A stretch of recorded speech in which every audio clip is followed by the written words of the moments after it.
गृहीत धरता. याचा राग मी तुमच्या समोर खोलते. होय, मी सावित्री ज्योतिबा फुले बोलते. कुऱ्हाडीचा दांडा गोतास काय, कुऱ्हाडीचा दांडा गोतास काय. व्हावा सगळ्या गोष्टी डोक्यावरून गेल्या, व्हावा सगळ्या गोष्टी डोक्यावरून गेल्या. मला कुठे माहीत पुढचे, मला कुठे दिसले पुढचे. असं होय, मी सावित्री ज्योतिबा फुले बोलते. आम्ही तुमच्यासाठी शाळा काढली, ही कोणती उपकाराची भाषा नाही. आम्ही तुमच्यासाठी शाळा काढली, ही कोणती उपकाराची भाषा नाही. आमच्या कष्टाचे चीज होऊ द्या, आमच्या कष्टाचे चीज होऊ द्या. मुलींनो तुम्ही खूप खूप शिका, मुलींनो तुम्ही खूप. वर्गाचे जिने उगवलेदार, शिक्षणाच्या स्वर्गाचे जिने उगवलेदार, ही सावित्री आज जगाची शिलेदार, ही सावित्री आज जगाची शिलेदार. मी तुम्हाला सावित्रीबाई याच्याबद्दल 2 शब्द सांगणार आहे.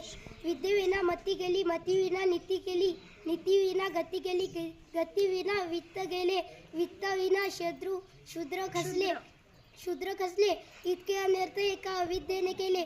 महात्मा ज्योतिबा फुले ज्यांनी लिहिलेल्या या ओळी त्यांनी प्रत्यक्ष जगून दाखवल्या आणि ज्यांनी आपल्या संघर्षातून स्त्रियांच्या नशिबी आलेल्या अंधाराचे साम्राज्य संपवले. अशा क्रांतिज्योती सावित्रीबाई फुले यांच्या चरणी मी मानाचा मुजरा करतो. सावित्रीबाई फुले हे भारताच्या पहिल्या महिला शिक्षिका होत्या. त्यांचा जन्म 30 जानेवारी 1831 रोजी सातारा येथील नायगाव येथे झाला. त्यांच्या वडिला माय सावित्री तू महान, देशाला तुझा अभिमान. सुरू केली मुलींची शाळा, फुलविला तू क्रांतीचा मळा. स्त्रियांना कधीच नव्हता शिक्षणाचा अधिकार. सावित्रीबाई फुले या भारताच्या पहिल्या महिला शिक्षिका होत्या. त्यांचा जन्म 3 जानेवारी 1831 रोजी झाला. त्यांच्या वडिलाचे नाव खंडोजी नेवसी पाटील व त्यांच्या आईचे नाव लक्ष्मीबाई होते. 9व्या वर्षी त्यांचा विवाह झाला. थोर सुधारक ज्योतिबा फुले यांच्याशी झाला. पहिले काळी स्त्रियांना शिक्षण हे पाप मानले जात होते, तरीही सावित्री ज्योतिबा फुलेंनी सावित्रीबाईला शिकवले. सतीश काळे. आज मी तुम्हाला सावित्रीबाई फुले यांच्याबद्दल 2 शब्द सांगणार आहे. आपला भारत देश जेव्हा इंग्रजांचा गुलामगिरीत होता तेव्हा स्त्रियांना मुलींना शिक्षणाची कोणतीही सोय उपलब्ध नव्हती. कोणीही मुलींना शाळेत सावित्रीबाईंना लिहायला वाचायला येत नव्हते. ज्योतिबाईंनी सावित्रीला शिकवले, गणित शिकवले, लिहायला वाचायलाही शिकवले. मित्रांनो, जेव्हा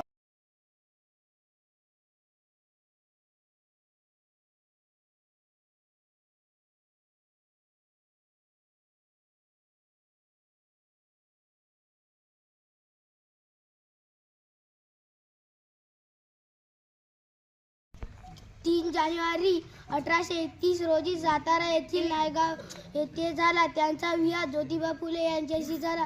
ज्योतिबा फुलेंनी त्यांना लिहायला वाचायला शिकवले. सावित्रीबाई ह्या भारताच्या पहिल्या महिला शिक्षिका आणि समाजसेविका होत्या.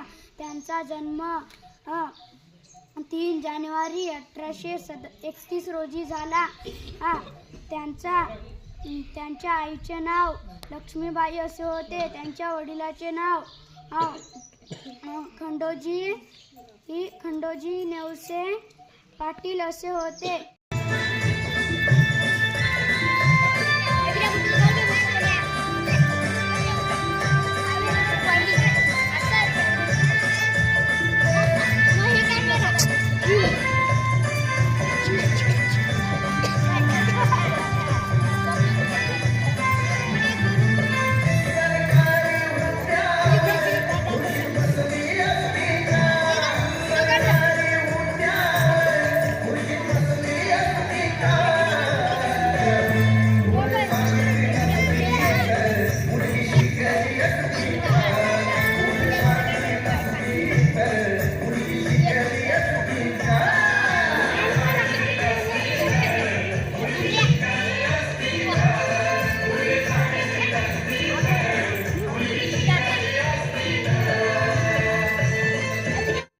गटाला मिळाली.